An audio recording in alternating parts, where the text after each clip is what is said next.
Mä oon Sirpa Keinonen ja Juurikka Catering. Pasi Keinonen ja Juurikka Catering. Tervetuloa Juurikkasaareen. Juurikka Catering palvelee yksityisiä ja yrityksiä, julkishallintoa ympäri vuoden. Ja täällä saarella me pystytään tuottamaan ne kaikki palvelut, mitä me viedään näihin meille, eli tälle Juurikkasaareen, Aaltosalille ja sitten tuonne Kankaan paperitehtaan tiloihin. Ja meillä on koulutusta, kokouksia, lounasta, catering-toimintaa ja pystytään 1500 henkeen saakka palvelemaan asiakkaat. Vierasvenesatama on nyt uutena viime vuonna 2021 valmistunut ja se palvelee nyt tällä hetkellä sitten veneilijöitä kesäaikaa ja siellä meillä on grilliä ja kahviopalveluita ja sitten saunapalvelut on sieltä löytyy myös tarvittaessa pyykinpesupisteet ja kaikki semmoiset veneilijöille, eli sosiaalitilat. Ja siinä veneilijät voi yöpyä, sieltä löytyy sähköä, vettä veneisiin. Ja sitten taas yrityksille meillä on erilaisia tyhypäiviä, virkistyspäiviä, kokouspäiviä, mitä voidaan järjestää täällä.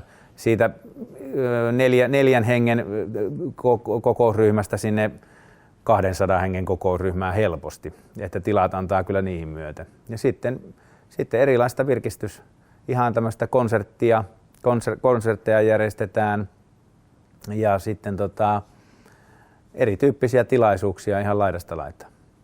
Mulla oli ollut morsiuspukuliike jo 5 vuotta ja mä olin ajatellut, että aina, siis nuorempana olin ajatellut, että mä haluan, että mulla on täyden palvelun juhlatalo. Mun yksi ammatti on kokki tai ensimmäinen ammatti oli kokki. Ja sitten mietin, että sitä voisi joskus sitten tehdä myöskin.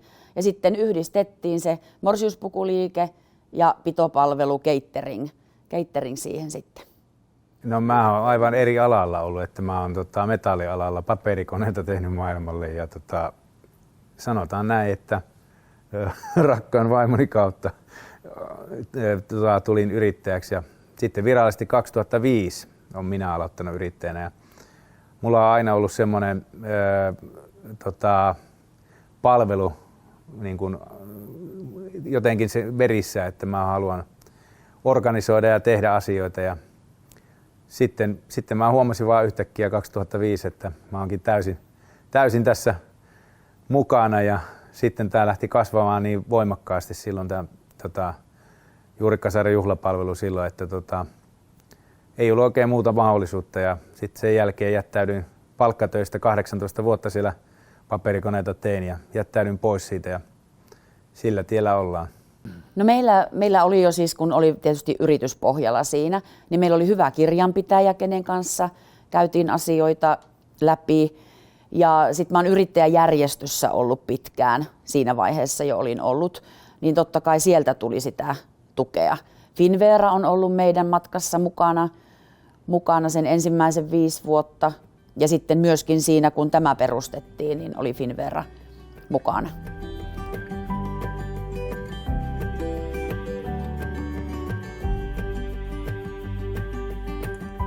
Ideat meille tulee niin, että pohditaan, se tulee yöllä mieleen ja seuraavana päivänä otetaan käytäntöön. Tietenkin niitä ideoita myös sitten mietitään sitten sen idean toteutusvaiheessa ja katsotaan, että onko se sitten, jääkö se meillä käytäntöön ja sanotaan näin, että en mä nyt osaa prosenttimäärää, mutta kyllä niistä suuri osa on meillä mukana tässä yritystoiminnassa. Esimerkkinä ideoista niin, että kun korona muutti meidän liiketoiminnan täysin, eli me oltiin 6 vuotta ennen koronaa pelkästään tilauksesta auki. Ja kun korona tuli, ja se tuli se maaliskuun puoliväli, kun meillä tehtiin kaikki, pistettiin lockdowniin täällä, niin me ekana mietittiin, että mitä ihmettä, että meillä meni 99% meidän liikevaihdosta yhdessä yössä. Ja me pohdittiin, että mitä me tehdään ja viikon verran nukuttiin kaikki nukkumattomat yöt pois siitä ja lomat kaikki ja näin. Ja sitten todettiin, että hei, ruvetaan tekemään takeawayta, mitä me ei oltu ikinä ennen koskaan tehty. Ruvettiin tekemään lounaita ihmisille, tänne alueen ihmisille. Ihmiset otti aivan mahtavasti vastaan sen. Ja loppujen lopuksi me tehtiin sitä 2,5 kuukautta. 2,5 kuukautta tehtiin sitä niin, että meillä lähti päivittäin 7-80 perhettä. Ja me kahdestaan tehtiin ne ruuat. Tietystikään ei voinut palkata siihen ketään. Tehtiin ja todettiin, että ei tässä enää tämä niin kuin lounas ole enää, kun viimeiset meni niin kuin 4 aikaa ruuat perille. Niin lähdettiin näin liikkeelle. Meillä on erittäin hyvä yhteistyö meidän paikallisten yrittäjien kanssa. Esimerkiksi meillä hoitaa ympäri vuoden niin paikallinen kukkakauppa meidän kaikki kukkatoimitukset ja puutarhan hoitamisen. Siihen ei meillä oma aika riitä. Samoin käytetään sähköputki, muuta remontointipalveluita käytetään, mitä alueella on. Ollaan teetetty alueen omassa Aalto-Panimon ravintolassa oma olut meille. Käytetään talvisin, meillä on lumenluonti, on yrittäjiä, jotka hoitaa meillä lumenluonnit. Kaikkeen mahdolliseen, mitä pystytään, niin yritetään näiltä omilta saarilta saada se palvelu. Ja lisäksi me yritetään ottaa myöskin kaikki se, mitä pystytään ottaa lähituottajilta. Lihoja käytetään myöskin, oman alueen lihoja. Kyllä palveluita aika hyvin saadaan, mutta monta kertaa sitten semmoisilta pieniltä yrityksiltä, niin me ollaan kuitenkin aika iso toimija, niin kuin siinä mittakaavassa meillä on isot ryhmät, niin monta kertaa siinä käy silleen sitten, että ihan se pieni 1 tai 2 ihmisen yritys ei pystykään toimittamaan välttämättä sitä, vaikka haluttaisiin ostaa mutta kyllä kaikkiin palveluihin niin hyvät yhteistyökumppanit löytyy tältä alueelta. Jos ei tästä Säynätsalon lähialueelta, niin Jyväskylä on kuitenkin meidän tässä ihan vieressä, että ei joku semmoinen 15-18 kilometriä, niin sieltä kyllä löytyy erittäin hyviä toimijoita ja kaikki tulee tästä meidän Keski-Suomen alueelta. Meillä on esimerkiksi eläkejärjestöt, jotka käy meillä tekemässä talkoita ja sitten ne saavat vastapainoksi siitä käyttää meidän saunatiloja ja kotaa ja viettää täällä sitten niitä harrastepäiviä. Et tästä on tullut vähän niin kuin tämän alueen olohuone. Meillä on täällä upea miljöö, mihin pääsee yritykset pitämään ja yhteisöt ja yksityiset henkilöt käymään, niin kyllä mä näen sen vaikuttavuutena. Ja myös sitten kansainväliset asiakkaat niin tulee tänne meille viihtymään. Meillä on esimerkiksi täällä Säynätsalo-päivät, mitkä on ennen ollut palokuntajuhlat, niin me ollaan toimittu heidän pääpaikkana, eli meillä on ollut täällä heidän tämä iltamat. Ja nyt se on levinnyt niin, että meillä on ollut meillä on konsertteja täällä, tai koko saarilla on paljon kaikkea tapahtumaa, mutta meillä on perhepäivä yleensä täällä näin. Eli meillä on lastenkonserttia ja ruokailumahdollisuuksia ja on lasten hyvä uimaranta lapsille, pienille lapsille olla, tänne tullaan veneillä ja siitä on tullut semmoinen, me saatiin tänäkin kesänä kiitosta siitä, samoin kuin juhannus on toinen samanlainen, että järjestetään paikkakuntalaisille ja meidän omille saarelaisille kaikkea. Kyllä me käytetään järvimatkailua aika merkittävästi, eli laivat tuo meille asiakkaita.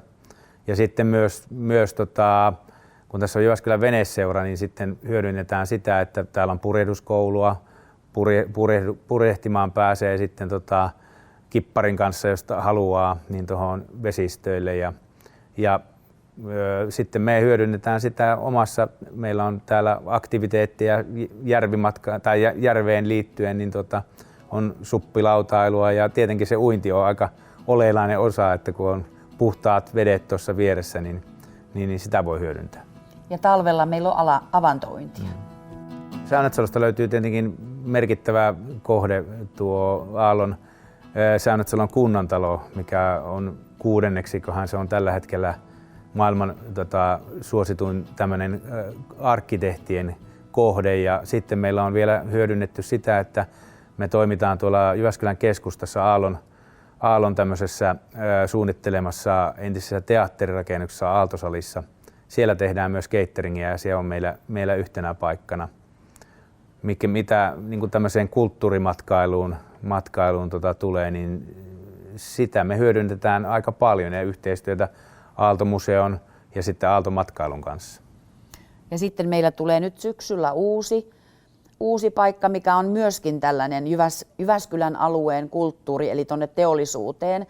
Meillä oli täällä Kankaan paperitehdas, ja nyt kun se lopetettiin jo kylläkin vuosia sitten, niin sinne alueelle nyt rakentuu sitten erilaista liiketoimintaa, asumista, niin meille tulee sinne uusi ravintolakohde Kankaanpaperitehtaan uuteen tai vanhaan konttorirakennukseen.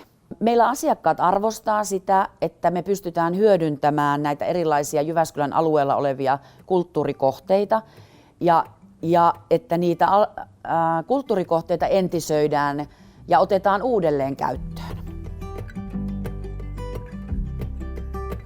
Mä näen Juurikkasaaren tulevaisuuden hyvänä ja näen, että meillä on paljon potentiaalia vielä eteenpäin mennä tässä ja yhdessä kehittää tätä aluetta ja meidän yritystoimintaa. Ja mitä tulee siihen meidän omaan henkilökohtaiseen tulevaisuuteen, niin ei me ihan heti tästä olla lopettamassa. Että ollaan päälle 50-vuotiaita ja meillä on työhistoriaa vielä eessäpäin, vaikka kuinka paljon.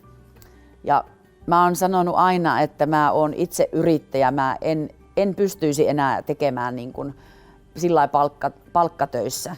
Että tämä yrittäjyys on meille elämäntapa ja tapa elää. Ja varmaan tehdään sinne pitkälle eläkkeeseen saakka hommia. Että 80-vuotiaana vielä täällä rollaattorin kanssa mennään ja tehdään töitä. Joo, kyllä mä näen samalla lailla tulevaisuuden tällä hetkellä todella valoisana ja sitten se, että mikä on tärkeä asia, niin mä näen sen, että meillä on hyvä henkilöstö ja minkä kanssa voidaan kehittää tätä yritystä ja ei me tästä varmaan ihan heti lähdetä. Mulla on se slogani, että silloin kun on kiva lähteä töihin, niin kauankaan lähdetään ja sitten jos tulee semmoinen tilanne, että se ei enää tunnu mukavalta, niin se näkyy myös asiakkaalle. Se on se tärkeä asia. Ja se asiakas on meidän se ykkösprioriteetti. Asiakasta varten tehdään niin. tätä.